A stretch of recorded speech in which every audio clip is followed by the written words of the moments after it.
എന്നെ വകവരുത്തിയാൽ പിന്നെ ഇറാൻ ഉണ്ടാകില്ലെന്നാണ് ട്രംപിന്റെ പ്രസ്താവന വന്നിരിക്കുന്നത്. ഇദ്ദേഹം എന്തുകൊണ്ടായിരിക്കും ഇറാനെ തന്നെ പൂർണ്ണമായി തന്നെ ലക്ഷ്യമിട്ട് മുന്നോട്ട് പോകുന്നത്? ആദ്യ ഭരണകാലത്തും ഈ ട്രംപും ഇറാനും തമ്മിലുള്ള പ്രശ്നങ്ങൾ നിലനിന്നിരുന്നു. വീണ്ടും അത് തുടരുകയാണ്. ഇത് എവിടെ പോയി അവസാനിക്കും? എൻ്റെ മുമ്പിൽ ഫ്രാൻസിൻ്റെ പഴയ രാജാവ് ലൂയി 14 വന്ന് നിൽക്കുന്നതായിട്ട് തോന്നുകയാണ്. അദ്ദേഹത്തോട് ചോദിച്ചു, താങ്കൾക്ക് ശേഷം ആരാണ് ചോദിച്ചപ്പോൾ അദ്ദേഹത്തിന് ഒറ്റ വാക്കേ പറയാനുള്ളത്, ആഫ്റ്റർ മീ ഡെലിയൂജ്, പ്രളയം, എനിക്ക് ശേഷം പ്രളയം. ട്രംപ് ഒരുപക്ഷെ ലൂയി 14 പഠിക്കുകയാണ്. ലൂയി 14 പഠിക്കുകയാണോ 16 പഠിക്കുകയാണോ എന്നത് മാത്രമേ ഉള്ളൂ സംശയം. രണ്ടും വിഖ്യാതരായ രാജാക്കന്മാരാണ്, രണ്ട് രീതിയിൽ. അതവിടെ നിൽക്കട്ടെ. ട്രംപിന് ഒരു പേടിയുണ്ട്. ട്രംപിനെതിരെ ട്രംപിനെ പേടിയുണ്ട്, ട്രംപിനും പേടിയുണ്ട്. അപ്പോൾ പേടിയെന്ന് പറയുന്നത് ഇങ്ങനെ ബെല്ലും ബ്രേക്കും ഇല്ലാതെ പോകുന്ന ഒരാൾ പേടിക്കണം, അദ്ദേഹത്തെയും പേടിക്കണം. അങ്ങനെ ട്രംപിന് നേരെ പ്രസിഡൻഷ്യൽ തിരഞ്ഞെടുപ്പ് സമയത്ത് വധശ്രമമുണ്ടായി. അതിന് മുൻപും ഉണ്ടായിട്ടുണ്ട്. അമേരിക്കൻ പ്രസിഡന്റുമാർക്കെതിരെയൊക്കെ പല സമയങ്ങളിൽ വധശ്രമം ഉണ്ടാകുന്നുണ്ട്. ഒന്നും തന്നെ പൊതുവെ തെളിയാറില്ല. പലപ്പോഴും അതെല്ലാം ഡീപ് സ്റ്റേറ്റ് അമേരിക്കയുടെ തലയിൽ വെച്ച് കെട്ടുകയാണ്. അമേരിക്കയ്ക്ക് ഉള്ളിൽ തന്നെയുള്ള ചില ശക്തികൾ, മറഞ്ഞിരിക്കുന്ന ചില ശക്തികൾ, എത്ര അന്വേഷിച്ചാലും അത് വെളിയിൽ വരില്ല. അപ്പോൾ അത് കെന്നഡി വധമായിക്കൊള്ളട്ടെ, അതിന് മുൻപ് വന്ന വധങ്ങളായിക്കൊള്ളട്ടെ, ഒക്കെ തന്നെ. അപ്പോൾ ട്രംപിനും ഈ ഭയമുണ്ട്. എന്നാൽ ഇറാൻ്റെ ഭാഗത്ത് നിന്ന് പല ഭീഷണികളും ട്രംപിന് നേരെ ഉയരുന്നു. ട്രംപ് എന്ന വ്യക്തിക്ക് നേരെ, അത് ബൈഡന് നേരെയല്ല, ട്രംപ് എന്ന വ്യക്തിക്ക് നേരെ ഉയരുന്നു. അപ്പോൾ അങ്ങനെ എങ്ങാനും ഇറാൻ ഏതെങ്കിലും കാരണവശാൽ ട്രംപിനെതിരെ അങ്ങനെ ഒരു അസാസിനേഷൻ അറ്റംപ്റ്റ്, ട്രംപിൻ്റെ യാത്രാ സമയത്തോ അമേരിക്കയ്ക്കുള്ളിലോ അങ്ങനെ ഒരു നീക്കമുണ്ടായാൽ പിന്നെ ഞങ്ങൾ ബാക്കി വെച്ചേക്കില്ല. അതായത് ഇതിനർത്ഥമെന്ന് പറയുന്നത് ന്യൂക്ലിയർ ബട്ടൺ ഉൾപ്പെടെയുള്ളത് കൈകാര്യം ചെയ്യുന്ന ആ ഒരു ലോക ഭരണാധികാരി. സാർ ആദ്യം സൂചിപ്പിച്ചതുപോലെ തന്നെ ട്രംപിന് തന്നെ ഭയമുണ്ട്. ഇറാന്റെ ഭാഗത്ത് നിന്ന് എന്നെ നശിപ്പിക്കാനുള്ള ഒരു നടപടി ഉണ്ടാകുമെന്ന ഭയത്തിൽ നിന്നാണോ ഇത്തരം പ്രസ്താവനകൾ ഉണ്ടാകുന്നത്? അത് തന്നെയാണ്. ഇറാൻ എന്ന രാജ്യം നാളെ എന്താണ് ചെയ്യാൻ പോകുന്നതെന്ന് കൃത്യമായി നമുക്ക് പറയാനാവില്ല. ഇപ്പം ഇറാൻ്റെ റെവല്യൂഷണറി ഗാർഡ്സിൻ്റെ എല്ലാമായിരുന്ന ഖാസിം സുലൈമാനിയെ വധിച്ചത് അമേരിക്കയും ഇസ്രയേലും ചേർന്നാണ്. ഒരു നാടകീയമായ നീക്കത്തിലൂടെ, സർജിക്കൽ ഓപ്പറേഷനാണ്. അദ്ദേഹത്തിൻ്റെ കാറിനെ ഒരു മിസൈൽ ചേസ് ചെയ്ത് വരികയും അങ്ങനെ ഒരു അമേരിക്കൻ സർവൈലൻസ് മെഷീനറി അവിടെ ഉപയോഗിച്ചു. അത് മാത്രമല്ല, ഇറാൻ്റെ പ്രസിഡന്റ് വധിക്കപ്പെട്ടു എന്ന് പറയുന്നത് ഒരു വിമാനാപകടത്തിൽ കൊല്ലപ്പെട്ടു. അതൊരു പക്ഷേ പേജർ സ്ഫോടനത്തിൽ ആകണമെന്നില്ല, ആകാതിരിക്കണമെന്നുമില്ല. അപ്പോൾ അത് സംശയ ചർച്ചകൾ ആ സമയത്ത് മുതൽ ചർച്ചകളുണ്ട്. കൃത്യമായി അതിൻ്റെ പ്രഭവ കേന്ദ്രം ഇപ്പോഴും പഴയ വിമാനത്തിൻ്റെ തകരാറാണോ, അതോ കാലാവസ്ഥാ വ്യതിയാനമാണോ, അതോ ഈ പറയുന്ന പേജർ സ്ഫോടനമാണോ? അങ്ങനെയെങ്കിൽ ഇസ്രയേലിൻ്റെ മൊസാദും അമേരിക്കയുടെ CIA അറിയാതെ അത് നടക്കില്ല എന്ന ഒരു തിയറി. അപ്പോൾ ഇറാൻ തക്കം പാഴ്ത്ത് നിൽക്കുകയാണ്. ഇസ്രയേലിനെ മാത്രമല്ല അമേരിക്കയും ആത്യന്തികമായി എതിർക്കുന്ന രാജ്യമാണ്. ഇറാൻ ആണവായുധമുണ്ട്, തങ്ങൾ വലിയ പുലിയാണെന്ന് പറയുമ്പോഴും ഒരു രാത്രി കൊണ്ട് ഇസ്രയേൽ തിരിച്ചടിച്ചപ്പോൾ പിന്നീട് നാം വലിയ ആക്രമണങ്ങളൊന്നും കണ്ടിട്ടില്ല. ആദ്യം പല പ്രസ്താവനകളും ഉണ്ടായിരുന്നല്ലോ, ഞങ്ങൾ ആക്രമിച്ചാൽ ഞങ്ങൾ ഇസ്രയേലിനെ പൂർണ്ണമായി ഇല്ലാതാക്കുമെന്ന്. ഒന്നും സംഭവിച്ചിട്ടില്ല. പ്രസ്താവന സാഹിത്യം ഇങ്ങനെ അരങ്ങ് കൊഴുക്കുകയായിരുന്നു ആ ഒരു കാലഘട്ടത്തിൽ. ഇറാനും ഇസ്രയേലും മുഖാമുഖം നിന്നുകൊണ്ട് 2 തവണയാണ് വേവ്സ് ഓഫ് മിസൈൽസ്, ആദ്യം 200-ലധികം, പിന്നീട് അതിലുമധികം മിസൈലുകളും എയർബോൺ ഒബ്ജക്ട്സുമാണ്, റോക്കറ്റുകളുമാണ് ഇറാനിൽ നിന്നും 2000-ലധികം കിലോമീറ്ററുകൾ താണ്ടി ഇസ്രയേലിൻ്റെ മണ്ണിൽ പതിച്ചത്. അപ്പോൾ ഇറാൻ്റെ ഭരണാധികാരി അയത്തുള്ള അലി ഖമനി പലപ്പോഴും ഒളിവിലാണ്, പലപ്പോഴും സർഫസ് ചെയ്യുന്നു. അദ്ദേഹത്തിന് മുന്നോട്ട് പോകണമെങ്കിൽ അദ്ദേഹം ഒരു അട്ടിമറി ഭയക്കുന്നു. അട്ടിമറി ഇറാൻ്റെ വ്യവസ്ഥിതി തന്നെ മാറ്റിമറിക്കുമെന്ന പ്രതിജ്ഞയിലാണ് ഇസ്രയേൽ. അതുകൊണ്ട് ഇറാൻ്റെ ജനതയ്ക്ക് നേരെ ഇസ്രയേൽ ഒരു ആഹ്വാനം നൽകി, നിങ്ങൾ എത്ര കാലം സഹിച്ച് ക്ഷമിച്ചു പോകും? ഇതൊരു മർദ്ദക ഭരണമാണ്, മതഭരണമാണ്. ആ ഒരു രീതിയിൽ നിങ്ങൾക്ക് സ്വാതന്ത്ര്യം ലഭിക്കണമെങ്കിൽ ആ ഭരണകൂടത്തെ നിങ്ങൾ തന്നെ അട്ടിമറിക്കണമെന്ന രീതിയിൽ ഇസ്രയേലിൻ്റെ ഭാഗത്ത് ആഹ്വാനം നൽകി.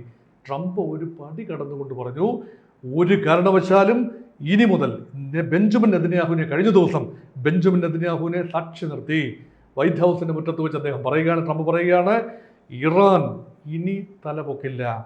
ഹൂതികളെയും അല്ലെങ്കിൽ ഹമാസിനെയും ഹിസ്ബുള്ളയെയും സഹായിക്കാനുള്ള പണം ഇറാൻ്റെ കയ്യിൽ ഉണ്ടാവില്ല. ഇറാൻ്റെ എണ്ണ വിൽക്കണമെങ്കിൽ ഇനി ഞങ്ങൾ കൂടെ കനിയണം. അതിനർത്ഥം കടുത്ത ഉപരോധത്തിലേക്ക് ഇറാൻ്റെ എണ്ണ വാങ്ങുന്ന എല്ലാ രാജ്യങ്ങൾക്കുമെതിരെ എംബാർഗോ, ഉപരോധം അല്ലെങ്കിൽ സാങ്ഷൻസ് എന്ന നിലപാടിലേക്ക് ട്രംപ് നീങ്ങുകയാണെങ്കിൽ. അല്ല, അതാണ് മറ്റൊരു ചോദ്യം. ഈ ട്രംപിന്റെ ആദ്യ ഭരണകാലത്ത് ഇത്തരം വലിയ ഉപരോധങ്ങൾ ഉണ്ടായിരുന്നു. പക്ഷെ ബൈഡൻ വന്നപ്പോൾ ഇറാനുമായി അങ്ങനെ നിരന്തര പ്രശ്നങ്ങളൊന്നും ഇല്ലായിരുന്നു. എന്തായിരിക്കും ഈ ഇറാനും ട്രംപും തമ്മിലുള്ള പ്രശ്നമാണോ, അമേരിക്കയും ഇറാനും തമ്മിലുള്ള പ്രശ്നമാണോ? ബേസിക്കലി 1979 മുതലുള്ള പ്രശ്നമാണ് അമേരിക്കയും ഇറാനും തമ്മിലുള്ള. അമേരിക്കയ്ക്ക് ഒരിക്കലും ക്ഷമിക്കാനാവാത്ത ഒരു കുറ്റമാണ് ഇറാൻ അന്ന് ചെയ്തത്. ഇറാൻ്റെ എംബസിയിൽ, അമേരിക്കൻ എംബസിയിൽ നൂറുകണക്കിന് പേരെ, അമേരിക്കൻ പൗരന്മാരെ തടവിൽ വെച്ച് മാസങ്ങളോളം ഇറാൻ വിലപേശി. അമേരിക്കയ്ക്ക് ഒരു റെസ്ക്യൂ ഓപ്പറേഷനിലൂടെ അവരെ മോചിപ്പിക്കാമായിരുന്നു. പക്ഷേ അതെല്ലാം പാളുന്ന കാഴ്ച. അമേരിക്കയ്ക്ക് ഒരുപാട് മുഖം നഷ്ടപ്പെട്ടു. എല്ലാത്തിനും കാരണം 1979 സംഭവിച്ച ഇസ്ലാമിക് റവല്യൂഷൻ, അയത്തുള്ള ഖൊമൈനിയുടെ നേതൃത്വത്തിൽ നടന്ന റവല്യൂഷനിലൂടെ അമേരിക്കൻ അനുകൂല ഷാ പഹലവി രണ്ടാമൻ ആ ഭരണകൂടത്തെ മറിച്ചിട്ടുകൊണ്ട് ഒരു ഇസ്ലാമിക ഭരണകൂടം വരികയാണ്. ആ ഭരണകൂടം ഇപ്പോഴും അതേ ഭരണകൂടം, പുതിയ ആളുകളാണ് എന്നേ ഉള്ളൂ. അപ്പോൾ അവിടെ പ്രസിഡൻ്റൊക്കെ വെറും നോക്കുകുത്തിയാണ്. അവിടെ പ്രധാന അധികാരം, temporal, political, religious, all powers converge in the hands of one man called Ayatollah.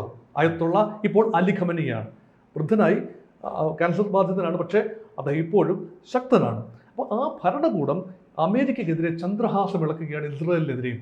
80% സമ്പുഷ്ടീകരിക്കാനുള്ള സാങ്കേതികവിദ്യ, യുറേനിയം 80%-ഓളം സമ്പുഷ്ടമാക്കാനുള്ള സാങ്കേതികവിദ്യ ഇറാൻ്റെ കൈവശമുണ്ട്.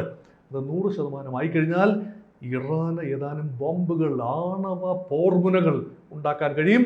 ഡെലിവറി മെക്കാനിസം ഇപ്പോഴേ ഉണ്ട് എന്നാണ് കരുതപ്പെടുന്നത്.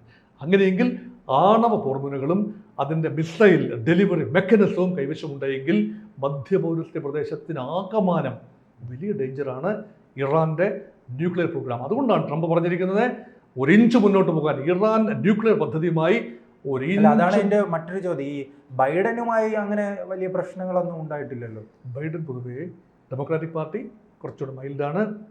ബൈഡൻ കുറച്ചുകൂടെ മെലോ ഡൗൺ നേതാവാണ്, സൗമ്യനാണ്, ശാന്തനാണ്. ട്രംപ് ഒരു അഗ്രസീവ് പോസ്ചറിങ് ഉള്ള ഒരാളാണ്. ബൈഡൻ ഭരണകാലത്തെ ഒരു സമവായം വേണം എന്നതും, അതുപോലെ ഇറാനുമായി ഉള്ള പഴയ ആണവ കരാർ, കരാറിലൂടെ ഒരു കരാറിലൂടെ ഇറാൻ ഇനി മുതൽ ആണവായുധങ്ങൾ വികസിപ്പിക്കില്ല, പക്ഷെ ഞങ്ങൾ ചില ആണവ സാമഗ്രികൾ തന്ന് സഹായിച്ചു കൊള്ളാം എന്ന ഒരു ഉറപ്പാണല്ലോ അമേരിക്ക ഇറാൻ തമ്മിലുള്ള കരാർ. പക്ഷേ അതിൽ നിന്നെല്ലാം ട്രംപ് ഏകപക്ഷീയമായി കഴിഞ്ഞ പ്രാവശ്യം പിന്മാറി. ഇപ്പോൾ വീണ്ടും ഇറാൻ്റെ കാര്യത്തിൽ കഠിനമായ നിലപാടുകളാണ്. പക്ഷേ ട്രംപ് പറയുന്നത് ബൈഡൻ ആണ് ഇത് മുഴുവൻ അവതാളത്തിലാക്കിയത്. 4 വർഷം ബൈഡൻ ഭരിച്ച് മുടിച്ചിരിക്കുന്നു. ഇപ്പം ഞാൻ ഒന്നേന്ന് തൊട്ട് വീണ്ടും പൊളിച്ചടുക്കേണ്ട അവസ്ഥയിലായി എന്ന് പറയുമ്പോൾ അദ്ദേഹത്തിൻ്റെ കുന്തമുന മുഴുവൻ ചെന്ന് പതിക്കുന്നത് മുൻ ഭരണകൂടത്തെയും മുൻ പ്രസിഡന്റിൻ്റെയും നേരെ തന്നെയാണ്.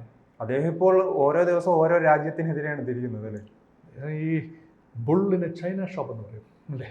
കാള ചീനക്കടയിൽ കയറിയ മറ്റ് തച്ചുടച്ച് മുന്നേറുകയാണ്. എവിടെ ചെന്ന് ഒരു സൈഡിൽ നിന്നും പൊളിച്ചെടുക്കുക എന്നൊക്കെ നമ്മൾ പറയും. ഇത് മധ്യത്തിൽ നിന്ന് പൊളിച്ച് വരികയാണ് സൈഡിലേക്ക്. അല്ല, സൈഡിൽ നിന്നൊന്നുമല്ല. ഓരോ ദിവസവും വാർത്താ മാധ്യമങ്ങളിൽ നിറഞ്ഞു നിൽക്കാൻ അനിതര സാധാരണമായ ഒരു കഴിവുണ്ട്. അല്ലേ? അതാണ് ഓരോ ദിവസം ഓരോ രാജ്യത്തിനെ സെലക്ട് ചെയ്യണം. ഒരു ദിവസം കാനഡ ആണെങ്കിൽ ഒരു ദിവസം മെക്സിക്കോ, അങ്ങനെ ഇറാൻ, അങ്ങനെ സെലക്ട് ചെയ്യുകയാണല്ലേ. അന്താരാഷ്ട്ര ബന്ധങ്ങളൊക്കെ പഠിക്കുന്ന വിദ്യാർത്ഥികൾക്ക് അവർ പേര് പോലും കേട്ടിട്ടില്ലാത്ത രാജ്യങ്ങളെക്കുറിച്ച് വരെ അന്താരാഷ്ട്ര തലത്തിൽ ചർച്ചയുണ്ടാകുന്നു. ഇപ്പോൾ സെൻട്രൽ അമേരിക്കയെക്കുറിച്ച് ചർച്ചയുണ്ടാകുന്നു, ആഫ്രിക്കൻ രാജ്യങ്ങളെക്കുറിച്ച് ചർച്ചയുണ്ടാകുന്നു, ഗ്ലോബൽ ടെററിസത്തെക്കുറിച്ച് ചർച്ചയുണ്ടാകുന്നു. എല്ലാ രാജ്യങ്ങളെയും ടച്ചപ്പ് ഓൺ ചെയ്താണ് ട്രംപിൻ്റെ വിദേശ നയം പോകുന്നത്. ഇപ്പോൾ ശത്രുവാരെ മിത്രമാരെ എന്ന് അറിയാൻ പാടില്ലാത്ത ഒരു ഘട്ടത്തിലേക്ക് എത്തി നിൽക്കുകയാണ് ലോകം, അമ്പരം നിൽക്കുകയാണ് ലോകം. അതോടൊപ്പം തന്നെ ഈ ഇറാന്റെ ആണവ കേന്ദ്രങ്ങൾ ആക്രമിക്കാൻ ഇസ്രയേലിന് മേൽ അമേരിക്കയുടെ സമ്മർദ്ദമുണ്ടെന്ന് ചില വാർത്തകൾ വരുന്നുണ്ട്. അതിലെന്തെങ്കിലും വാസ്തവമുണ്ട്? അങ്ങനെ ഒരു ആക്രമണം ഉണ്ടാകാനുള്ള സാധ്യതയുണ്ടോ? തിരിച്ചാണ് അതിൻ്റെ സാധ്യത. ആണവ കേന്ദ്രങ്ങൾ, ഇറാന്റെ ആണവ കേന്ദ്രങ്ങൾ ആക്രമിക്കുന്നതിന് അമേരിക്കയുടെ സമ്മതം ഇസ്രയേൽ വാങ്ങുന്നു എന്ന രീതിയിലാണ് ബൈഡൻ അഡ്മിനിസ്ട്രേഷൻ്റെ കാലത്ത് കഴിഞ്ഞ 5-6 മാസം മുൻപുണ്ടായ വാർത്തകൾ. അപ്പോൾ അമേരിക്ക കർശനമായി പറഞ്ഞു, ഇസ്രയേലിനോട് പറഞ്ഞു, നിങ്ങൾ ഒരു കാരണവശാലും ആണവ നിലയങ്ങൾ ആക്രമിക്കരുത്, വികിരണം ഭീകരമായിരിക്കും. അതുമാത്രമല്ല, ഇറാനെ കൂടുതൽ അഗ്രസീവാക്കി മാറ്റരുത്, യാതൊരു രീതിയിലും അത് ചെയ്യരുത് എന്നതുകൊണ്ട് ഇസ്രയേൽ സംയമനം പാലിച്ചു. ഇനി ആ സംയമനം ഒരുപക്ഷെ ഉണ്ടായെന്നിരിക്കില്ല. അതുകൊണ്ട് ഗാസ ശാന്തമായി എന്ന് പറയുമ്പോഴും പുതിയ ഡെവലപ്മെൻറ്റ്സ് ഗാസയിൽ വരുന്നു, അതേക്കുറിച്ച് നമുക്ക് വീണ്ടും വേറൊരു വീഡിയോ ചെയ്യാവുന്നതുകൊണ്ട്. പക്ഷേ ഗാസയെ മാറ്റി നിർത്തി കഴിഞ്ഞാൽ ഏതാണ്ട് പൂർണ്ണമായും സിറിയ ശാന്തമായി കഴിഞ്ഞു, പുതിയ ഭരണകൂടമായി കഴിഞ്ഞു. ഇപ്പോൾ കാര്യമായ വാർത്തകളൊന്നും തന്നെ ഇറാഖിൽ നിന്നും വരുന്നില്ല. ഇറാനിൽ നിന്ന് പോലും കാര്യമായ വാർത്തകൾ വരാത്ത ഒരു സമയത്ത് ഹൂതികൾ സാമാന്യം സൈലൻ്റാണ്. അങ്ങനെ മറ്റൊരു കൊടുങ്കാറ്റിന് മുൻപുള്ള ഒരു ശാന്തതയെ ഭഞ്ജിച്ചുകൊണ്ടാണ് ഇതാ കടന്നു വരുന്നു ട്രംപ് എന്ന ടെമ്പസ്റ്റ്. ട്രംപ് ദ ടെമ്പസ്റ്റ്, കൊടുങ്കാറ്റായി ട്രംപ് ആഞ്ഞടിക്കുക. മധ്യപൂർവ്വ പ്രദേശത്തിന് ആകമാനം ആശങ്കകൾ വിതച്ചുകൊണ്ടാണ് ട്രംപിൻ്റെ കൊടുങ്കാറ്റ് വരുന്നത്. അതോടൊപ്പം ഒരു അവസാന ചോദ്യമായി, കഴിഞ്ഞ 4 വർഷം മുൻപുള്ള അദ്ദേഹം ഇരുന്ന വർഷങ്ങളിൽ അങ്ങനെ യുദ്ധമൊന്നും ഉണ്ടായിട്ടില്ലല്ലോ. ഈ പ്രസ്താവനയിൽ മാത്രം ഈ രാജ്യത്ത് പല രാജ്യങ്ങളുമായി പ്രശ്നത്തിലാണ്, അതിലെ ഒരു പ്രസ്താവനയിൽ മാത്രം ഒതുങ്ങാനല്ലേ സാധ്യതയുള്ളൂ? ട്രംപിൻ്റെ ബ്രാൻഡ്, അദ്ദേഹം ഒരു ബ്രാൻഡ് കോൺഷ്യസ് ഒരാളാണ്. അദ്ദേഹം സ്വയം ഒരു ബ്രാൻഡായി അവരോധിക്കുകയാണ്. അതനുസരിച്ച് മറ്റുള്ളവർ ഉണ്ടാക്കി വെച്ച യുദ്ധങ്ങൾ പരിഹരിക്കുന്ന സമാധാന ദൂതനാണ് ഞാൻ ആ യുദ്ധങ്ങൾ ഉണ്ടാക്കില്ല എന്ന പ്രഖ്യാപനം അതൊരു പക്ഷേ ശരിയായിരിക്കും. പക്ഷേ അദ്ദേഹമായി പുതിയ യുദ്ധങ്ങൾ ഉണ്ടാക്കുന്ന തിരക്കിലാണ്. വ്യാപാര യുദ്ധം അതൊരു ആക്റ്റീവ് യുദ്ധമായി മാറാൻ സമയം എടുക്കുമായിരിക്കും. പക്ഷേ പുതിയ യുദ്ധങ്ങൾ, മറ്റുള്ളവരുടെ യുദ്ധം അവസാനിപ്പിക്കുന്ന തിരക്കിലാണ്. റഷ്യ ഉക്രൈൻ യുദ്ധം, ഇസ്രയേൽ ഹമാസ് യുദ്ധം ഒക്കെ അവസാനിപ്പിക്കാൻ ശ്രമം നടത്തുന്നു. പക്ഷേ ട്രംപ് തുടങ്ങി വെക്കുന്ന പുതിയ പോരാട്ടങ്ങൾ കാനഡയുമായി, മെക്സിക്കോയുമായി, പാനമയുമായി, ഗ്രീൻലൻഡിൻ്റെ പേരിൽ ഈ ഡെൻമാർക്കുമായി ഒക്കെ പോരാട്ടത്തിൻ്റെ വ്യാപാരപരമായ ചൈനയുമായി പോരാട്ടം, അങ്ങനെ പുതിയ യുദ്ധങ്ങൾ. അതുകൊണ്ട് പഴശ്ശിയുടെ യുദ്ധങ്ങൾ കാണാനിരിക്കുന്നതേ ഉള്ളൂ എന്ന് പറയുന്നത് പോലെ ട്രംപിൻ്റെ വലിയ പോരാട്ടങ്ങൾ ഇനിയും കാണാനിരിക്കുന്നതേ ഉള്ളൂ എന്ന് വേണമെങ്കിൽ നമുക്ക് പറയാം. കൂടുതൽ വാർത്തകളും വിശേഷങ്ങളും നിങ്ങളിലേക്ക് എത്താൻ ABC മലയാളം സബ്സ്ക്രൈബ് ചെയ്യുക, ബെൽ ബട്ടണും അമർത്തുക.